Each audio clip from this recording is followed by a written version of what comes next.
Birds 365 as we make our way that much closer to week 15 and a Bears-Eagles showdown. Well, the host of Eye on the Enemy podcast, Eagle podcast, and contributor from Bleeding Green Nation is jumping in with us, John Stolnis. Been with us before on Birds 365. Looking forward to talking to him today. Eye on the Enemy podcast. This week, is that the Bears or Micah Parsons? We're going to focus on the Bears on the podcast this You're week. the only one, John. Well done. Well done. Well, you know, somebody's got to do it. You need people on that wall every once in a while. I mean, and listen, you saw what you saw with the Cowboys last week, what the Texans did, putting a scare into them. So I don't think there's any way the Eagles lose this game, but, you know, I hope the players aren't looking past the game. That's all.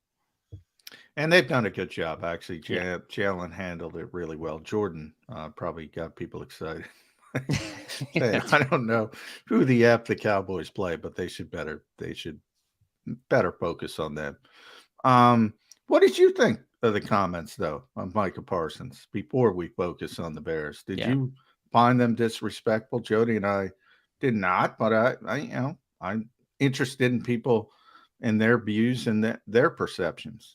Yeah, I don't think he's necessarily saying Jalen Hurts is a substandard player, or that he isn't having an MVP type season or a great season. I think anytime you look at a guy like Jalen Hurts, who's had the kind of success that he's had this year and the kind of improvement that he's shown this year, and you also look at the fact that they added AJ Brown and that the defense is certainly much better than it was a year ago, I think it's fair to wonder how much of the improvement of Jalen Hurts is pure Jalen and how much is the talent around him. And I think there is a lot to be said for swapping out Jalen Reagor for AJ Brown. I mean, that is a substantial upgrade. Pretty good. Yeah, that's pretty good. That's going to help. But I think you also, if you just look at the throws that Jalen Hurts is making, the improvement in his decision making. I mean, last week against the Giants, some of those Giants blitzes with some of the anticipation throws that he was making, standing in the pocket against free rushers, that's just not something he did last year.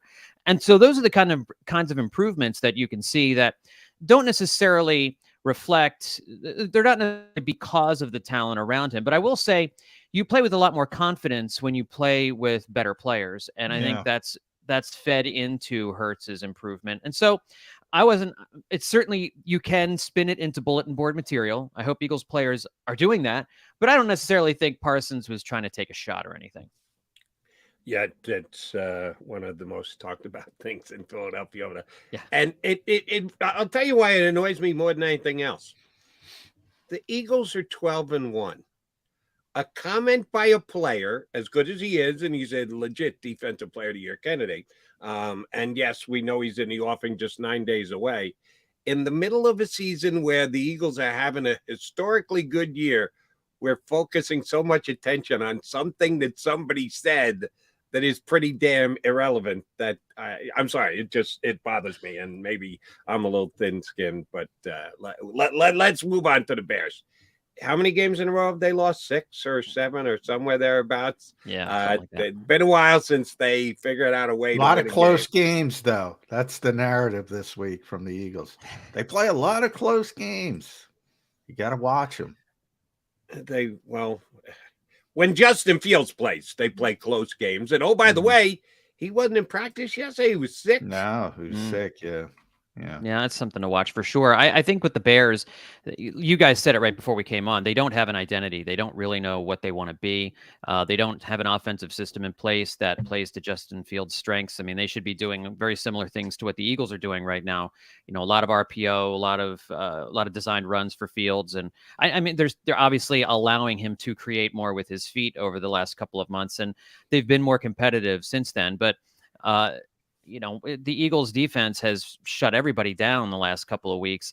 I don't see how the Bears and Justin Fields move the football unless the Eagles are shooting themselves in the foot, you know, offensively and defensively, giving the Bears offense short fields with turnovers or couple special teams lapses that gives the Bears the ball on the Eagles 40 a couple of possessions. They just have not been able to find any kind of offensive cohesion that works. And I think they have a quarterback in place that they can build around. It's one of those situations where maybe you're just trying to get through this season with what you have, with the playbook that you have, and then this offseason you can scrap it. You can get everybody on the same page. Maybe you make some coaching changes to bring people in who can work with a running quarterback like Justin Fields and use all of his abilities. But you spend this offseason starting from ground zero, wiping everything off the table and starting fresh. But for this week, you can't do that. You just kind of have to keep plugging away. And I don't see how the Bears keep up.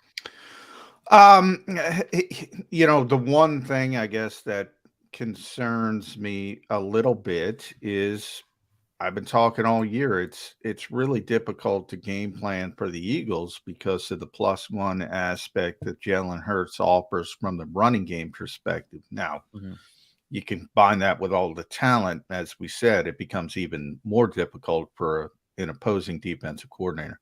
Yeah. Eagles are going to get at least a little taste of their own medicine with Fields, and even to a higher degree. Disrespect alert. So get ready. Justin Fields is a better runner than Jalen Hurts. Justin Fields is an unbelievable runner. I never thought I'd put somebody in the category of Lamar Jackson. He's right there. He just set the NFL record. Regular season record for rushing yards in the game. He's difficult to deal with from a running perspective. Can you practice for that? I mean, the Eagles have a quarterback, but you see it. The Eagles have a quarterback. They practice against him every day. But I always compare it, Jody knows this, playing Navy in college. Like, opposing coaches hate playing Navy, not because they're good, because they drive you crazy because nobody else plays the way they play. Not many teams play the way Chicago plays, and it's sort of Randall Cunningham-ish, John. Yeah. Where back in the Buddy Ryan days where we got nothing, just go make a play. That does the lack of organization make it in a weird way more difficult? It probably does to a degree. I mean, coaches like to know what they're going to go up against, but I think with Justin Fields and his running ability, the reason Lamar Jackson and Jalen Hurts and other guys who have had success as running quarterbacks is that they were able to develop their skills as a passer too. And so you can, Fields doesn't have really anybody to throw to on the outside. They don't really have a functioning running game outside of Fields to lean on. So when that's your only card that you can play, you can say, okay, Justin, you can run for 100 yards against us. But if you're passing for 100 yards and none of your running backs are getting more than 25, 30 yards today, you're still going to win that game. And so I think as unpredictable maybe as Justin Fields and the Bears offense has been over these last few weeks, they still haven't been winning football games. And the Eagles are a much better team than any of the teams the Bears have played over these last few weeks. So there'll probably be some plays that make you pull your hair out. He'll probably convert a 3rd and 15, and he'll probably have a series or two where he does some damage on the ground. But he's got to be able to pass the ball in order to sustain a high number of points every week, and I just don't think he can do that this week. All right, John, the Eagles' safety position across from Mr. Epps. Before the season started, people were worried. We're not good enough the other safety position. And all of a sudden, Howie Roseman makes a trade and adds a starting safety, not a starting safety, a guy who leads the league in interceptions safety. And everybody is happy as all get out. And then he gets hurt. We got to go with Reed Blankenship, undrafted, free agent. Is he going to really give me? And he gets a couple of games under his belt, makes plays, and go, holy mackerel. Another Howie Roseman find out of nowhere. Reed Blankenship. We're good. He goes down. So now it's Anthony Harris back to the rescue, a guy who was here. And I almost forgot that he was here for all of preseason. They didn't cut him to the last cut. Right. It seems like he's been gone forever. In actuality, he's only got a couple of months. Is it just plug and play? Is the Eagle defense that good? Is Gannon got this in place that you can throw anybody at safety and they're going to perform above and beyond expectations? It's interesting I think to a degree, yeah, because you've got three cornerbacks that you just don't need to worry about as far as pass coverage, and that's a real blessing when you're safety and your job is to kind of take deep middle or whatever it is Gannon has dialed up for that particular week. He didn't play with Denver this year. Harris played only on special teams. He didn't play in their defensive system at all. So I don't know that you're going to get out there and throw him into 95% of the snaps or whatever it is. But I think they absolutely want to limit the amount of time Kayvon Wallace is on the field. I think that's smart. So I do think we're going to see a heavy dose of Anthony Harris. I think he'll probably be in the starting lineup. And the fact that he was with this team last year and he was with them in training camp, and we all expected him to be the other starter this year with this team the whole season. He knows the system. He knows Jonathan Gannon. There's not a learning curve there. I think it's just a matter of, he's in good football shape. He was with the Broncos. It's not like he was, rehabbing an injury or something like that. But he hasn't played on defense really this year. So it's just a matter of how many snaps they think he can take and be effective. But they're going to play him, I think, as much as they can play him this Sunday. All right. Well, let's get in the weeds from a roster perspective, John. If they're going to start Anthony Harris, does that mean who are they going to sit? Because Dallas Goedert's going to be activated. They have an open roster spot. That's going to Dallas. They have to elevate Brett Kern because they need a punter, even though they might not punt. Who knows? Yeah. They go for it so much on fourth down. They're so effective offensively, but you need a punter. Yeah. So he's got to be one of the elevations. Anthony Harris in your scenario would be the other elevation. Does that mean it does mean you can't elevate Christian Ellis, who has been a godsend on special teams. What do you do? Do you wait for Anthony Harris until Dallas? Because this is why I throw it out to you.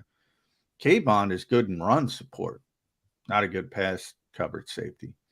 Anthony Harris is more pass coverage than run support. Chicago runs the football with the quarterback and the running game. They're not going to scare you throwing it. Do you play that little game and wait for Dallas before you see Anthony Harris? I don't think you do that. I think you play Anthony Harris. I think with Dallas Goedert coming back, did they have 3 tight ends active last week? Was Tyree Jackson active last week? Because if Tyree Jackson is still, Jackson played. Okay, yeah, he's not going to be active. I mean, Tyree's not going to be active. Right. They could waive him. So you drop one of the tight ends. Yeah, exactly. I mean, you drop one of the tight ends, whatever it is. You got to get him make through some waivers. room there. Do the Eagles want to play that game and try to get Tyree Jackson through waivers? There's a lot of players. Trey Sermon, who's never active on game. Ian Book, he can put the quarterback on the practice squad. But you risk all these players. If you do that, you got to get them through waivers. So the question is, do you want to play that game? Personally, I think Christian Ellis belongs on the 53. So they should cut anybody. He's been so good on special teams. I can't imagine that they're not going to keep playing him the rest of the season.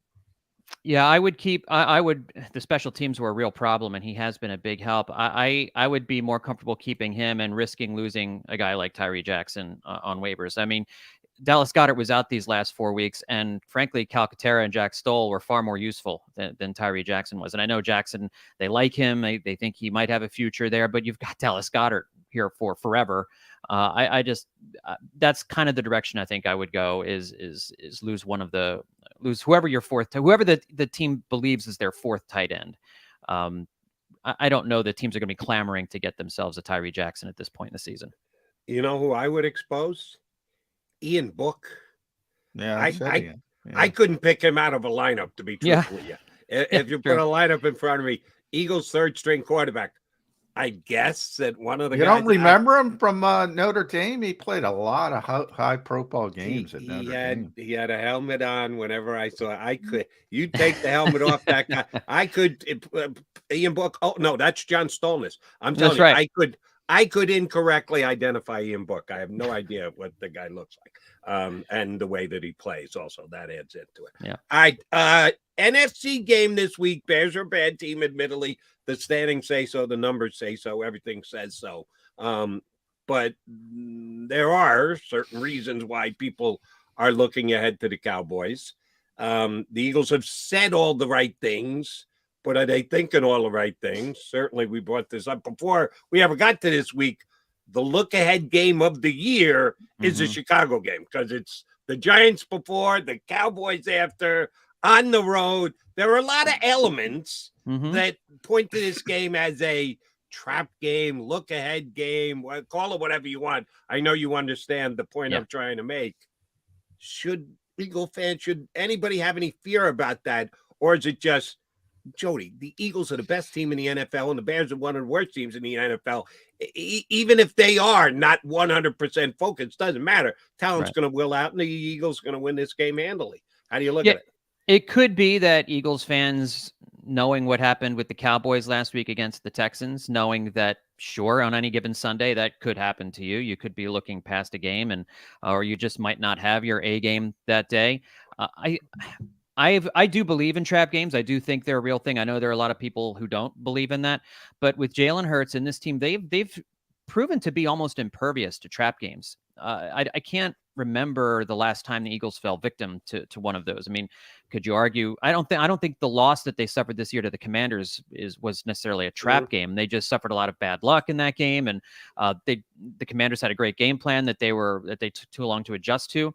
So I don't necessarily think this is a trap game. I'm not worried. I think when your team is 12-1 and you look like you have one of the best, if not the best, Eagles team in front of you in franchise history. And I would argue if the Eagles regular season continues this way and they go on to win a Super Bowl, you're looking at one of the great NFL teams of all time, given their dominance and what their record could end up being. And so we're still a long ways away from something like that. But if this season is trending in that direction, I don't see a letdown game coming this Sunday. And I'll tell you something. I think if the Eagles have a letdown game going into Chicago, I think the same could very much be said for the opportunity for the Cowboys to have a letdown game. I know coming off of Houston, they may not be resting on their laurels as much as maybe the Eagles would be, but they're going into Jacksonville this weekend to play a Jaguars team that's playing really, really well right now. And you're going on the road, and they probably are looking ahead to this Eagles matchup on Christmas Eve. If the Eagles have a trap game on Sunday, then I think the Cowboys have just as much of a trap game on Sunday themselves against the Jaguars in Jacksonville. I think it's more likely they lose that game than the Eagles lose in Chicago. By the way, the head coach believes in trap games. He told me they are real. And the Eagles have already had some trap games, but they're so talented they've been able to overcome them. Houston they didn't play well in Houston on a short week in a big trip. Arizona, Indianapolis, they didn't play well in those games, but they were good enough to overcome it and win. I think they might have it. This is the ultimate trap game this season. Because of Dallas on Christmas Eve, how bad Chicago is. This is it. This is the ultimate trap game. But they're just going to out-talent them. Yeah. I mean, that's kind of the way it's gone for this team this season. But I think you're right, John. Also the players, and it starts with Jalen Hurts. They've been very good at trying to avoid it. But there's that, I always talk about the human nature aspect. I mean, it is what it is. You go, you're 12-1 playing a disaster of a team. It's kind of hard to have the same oomph as if you're playing another good team. Yeah. And again, I think it speaks to the talent level and where this team is. Is this the most talented team in football from top to bottom? Yes, I think so. I mean, there's the Chiefs are very good. The Bills are very good. The 49ers are very good. There's still a lot of questions about their quarterback, but he looked really good last week. I think top to bottom, though, this roster, there weren't many question marks about this roster as the season began. The biggest question mark on this team was the quarterback. The quarterback has shown to be the franchise guy and way better than any of us could have ever expected him to be. So, yeah, I think you're there. We've talked about it. I know Eagles fans have talked about it. Where is the weakness on this team? There's a weakness whenever you have injuries at one spot. And so for sure, safety right now appears to be the one area of weakness on this team. But offensively, they do everything well. If you take something away, they have two other things that they can reach up and grab. And it's just a matter of how quickly they're able to adjust in game. Defensively, they're able to just put their cornerbacks. They have the best cornerback trio in football right now. The defensive line is playing at a level we haven't seen since Jim Johnson's best days with those mid-2000 teams. I mean, it's just, I don't, unless the Eagles come out and make uncharacteristic mistakes like they did against Washington, they're not losing. And it really doesn't matter who they play. They're just not going to lose. I do think they're the most talented team in the NFL. And I think the reason Eagles fans are looking for, or maybe not looking for, but overly cautious about a letdown game or a trap game is because we're not used to seeing this from an Eagles team. I know. Even in 2004, you had the Patriots in the AFC, and you could argue, how good are the Eagles really? And they had all those NFC championship games they lost and all that. The Buddy Ryan days, there was always something going on. Their quarterback had holes.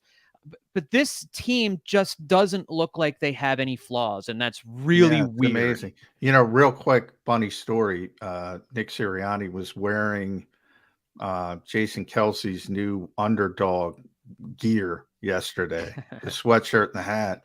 And he was coming off the podium, and I said, why are you wearing that? You're never the underdog. They're just not used to it. Yeah. It's amazing. Yeah. And, if it works, I always say, if it works, use it. But, they try to keep this sort of shell of underdog. They're not the underdog. No. They're the best team. Yeah, but just let me add this to the mix. This will annoy the Eagle fans, but like facts hurt from time to time. Some betting outlets, some don't, some do. Some betting outlets put out in advance lines. The line is out for the Eagles and the Cowboys. Oh boy, the Cowboys are a 1-point favorite. So if Sirianni wants to wear the underdog thing, you can put it on Sunday night coming back on the plane, because you will officially have gotten. But as a long time and you have the expertise on betting, that line says the Eagles are the better team. Yeah, because you get 3 points traditionally for being the home team. So the underdog essentially is the underdog, John. Essentially you can do your own factoring in as to why you get to a certain number. Well, I'm not making it up. One team's a favorite and one team's an underdog. It's pretty simple. You're one or the other, unless it's a pick'em game. And the Cowboys are a 1-point favorite over the Eagles. For 1 week in a year through, they're going to go 18 weeks and be the underdog once. Yes. That's not an overall that's underdog. That's the week you put the hat on, you put the sweatshirt on. Well, you make anything to fit your narrative. Out of the 18 weeks, you are an actual underdog. Yes. Yeah. You make anything to fit your narrative. On what happens this week, because it is an advanced line. Oh, that could change by the time we get the kickoff. Oh yeah. Eagles go out and beat the Bears 42-6. Cowboys either lose or sneak by the Jaguars like they did the Texans this week, and you may see the Eagles as a favorite anyway. Like I said, it's in an advanced line. All right, I want to talk to you about something in advance, Mr. Stolnis, because we've already started the conversation, and man, it's going to get heated. Eagles beat the Bears this week with talent, whatever. Bye-bye. They play the Cowboys. The Eagles find a way to win. They blow them out. They're unbelievable. Greatest team ever, as John Stolnis just said, one of the greatest teams in the history of the National Football League, depending on how it goes. But how are you going to factor in those 2 JV losses at the end of the season when the coach decides, the organization decides, I apologize, it's not the coach, it's the entire organization, preserving health much more important than us establishing ourselves as one of the greatest teams of all time? We saw how the JV did last year against the Cowboys in week number 18. Not good. Are there going to be any debate? Are we going to be screaming and yelling about how can they sit those guys? Because, again, I hate to be the bearer of bad tidings. They went to the JV look last year to preserve health and everything else. And then they played the Bucs, and it was 31-0 before you blinked. Yeah. So if there was supposed to be a benefit from last year of not playing your starters the last game of the season, it didn't manifest itself on the field come postseason time. Right. How big a discussion is this going to be? Because I think we're looking at 2 weeks. I think the Eagles are going to have everything locked up with not 1 week, 2 weeks to play. How much are we going to be debating this? Yeah, and I think it's going to be a big debate among the fan base. And I would certainly, I would love to see 16-1. I mean, there's been one other team in NFL history that won 16 regular season games. That Patriots team that went 16-0. Think about, I know this team's ultimate goal is winning a Super Bowl, and that's the right thing. You win a Super Bowl, your flags fly forever. 2017, we all still live off of that. Thank goodness for YouTube. Anytime we want, we can pop in some highlights. But I would love to see them if they win these next two games and they get to 14-1 and they lock up the number 1 seed. I still think there is some value in playing your starters a little bit, whether it's a series, a quarter, to keep them fresh, and to maybe give yourself a shot at 16-1. I mean, to be able to author a special season. It'll be special if they win a Super Bowl. And so I trying to remember that. But this feels like an opportunity to have like a 1991 Washington football team type season. That season with Rippon and those guys running through the regular season. And that team lost 2 games. They lost their last game of the season against the Eagles at Veterans Stadium. And they're still, because of the blitz that they went on in the playoffs, they're still widely regarded as one of those great NFL teams of all time, like a top 10 NFL team at all time. That's in front of this Eagles team if they can do this. And I think that would be really special. I would hate to see them miss that opportunity. But I wouldn't have. I couldn't argue with the coaching staff if they decided to just sit everyone those last 2 weeks, because again, last year it's a different team than last year. That team that lost to the Buccaneers last year probably loses the very same way, even if they played their starters in that final week of the season. So, I understand the idea of resting them. I still would love to see 16-1 if they get to 14-1. Yeah. Well, and one thing I think people don't factor in, John, is, the preseason environment. You have 90 players throughout the preseason, then you cut down to 85, and you have all these bodies that you can play. Yeah. You only have the game day roster, 46, right. 47. Somebody's got to play. And even last year, remember, COVID was, the NFL declared it over, but it was still a thing. And I think the Eagles placed 12 players on the COVID list before that game. Yes. So they got to elevate everybody from the press. You can't do that this year. Yeah. True. So you got to play somebody. Yeah. So to me, it's more of a targeted thing.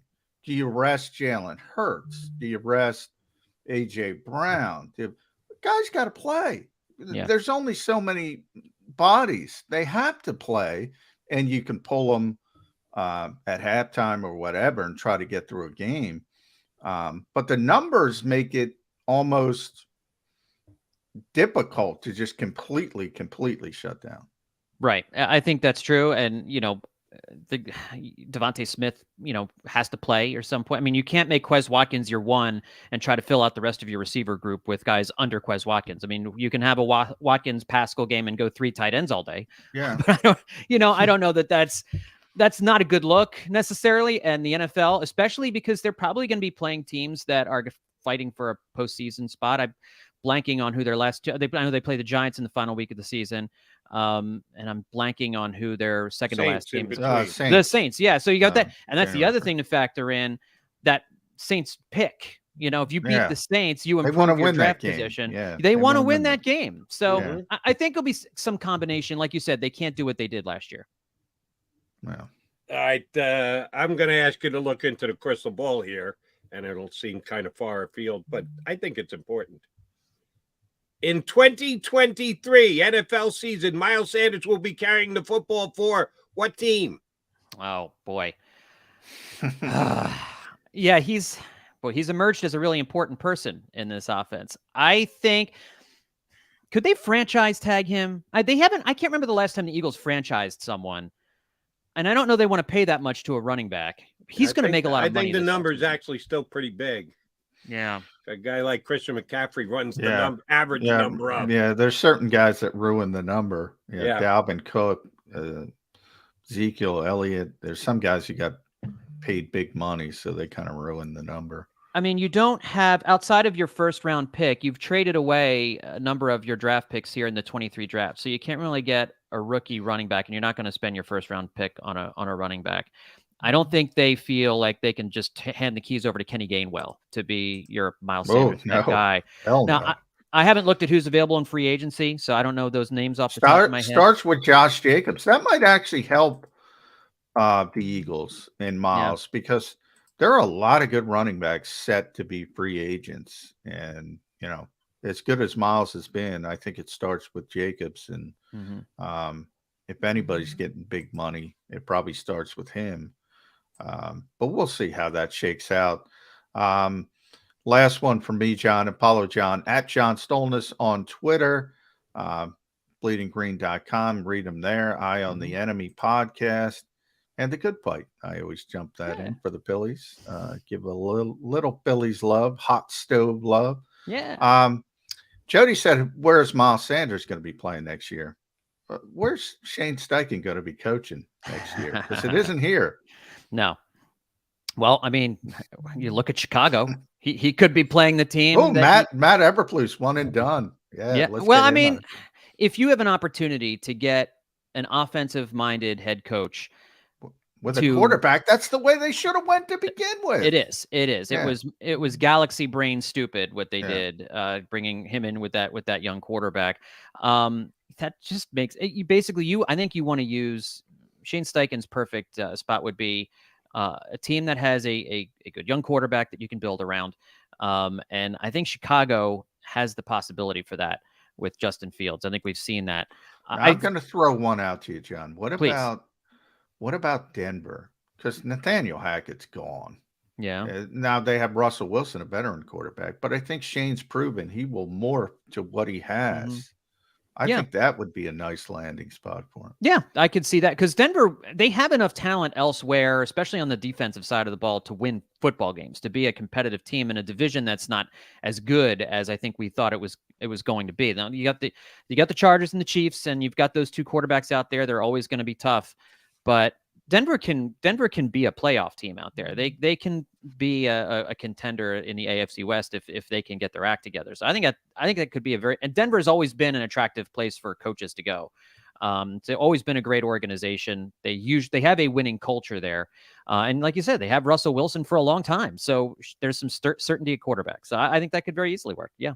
All right. I'll make both of you guys Shane Steichen for the minute, and you got to make a call. Here are your two choices. You can either be the head coach of the Tampa Bay Buccaneers, sans Tom Brady, and you got to figure out who the hell your next quarterback is, or he aces out Jonathan Gannon and gets the Houston Texans gig, and you know who your next quarterback's going to be. It's either going to be Young or it's going to be Stroud. You're taking your next quarterback number one in the NFL draft. If you're Steichen, which job you want?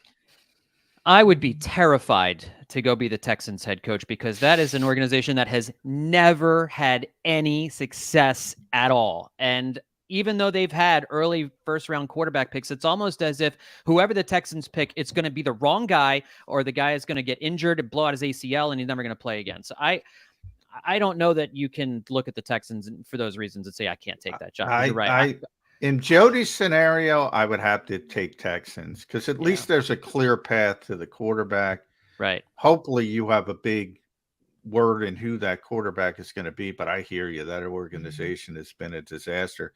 That Shane might say, let me wait. Maybe the Chargers fire Brandon Staley in another year, and I can go reunite with Justin Herbert.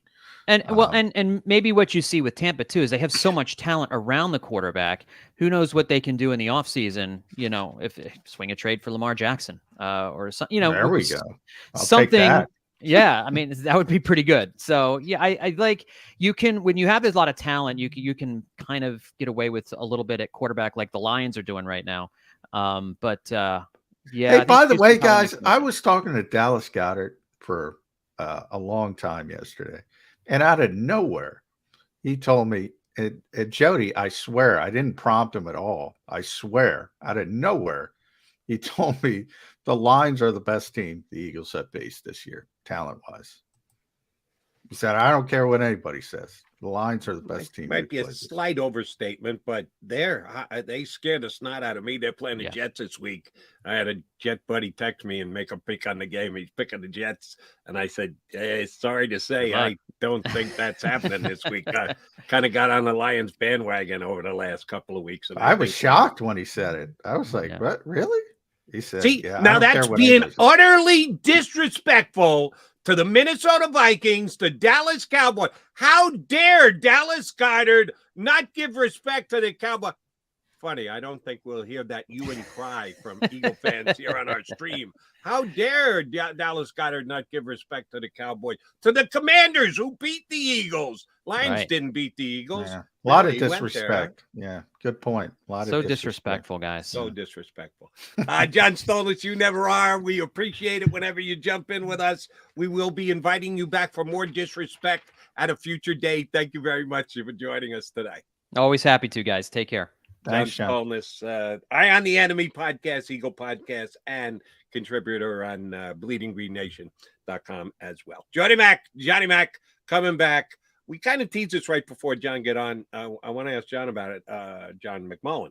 I'm getting confused with my John, Stolnis and McMullen. A lot of Johns. About the CEO status of a head coach. John said something that I was going to ask him that very question about what Nick Sirianni is getting done this year and what kind of an effect it's going to have on the National Football League, not just the Eagles, but on the NFL as well. We'll get into that when we get back here on Birds 360.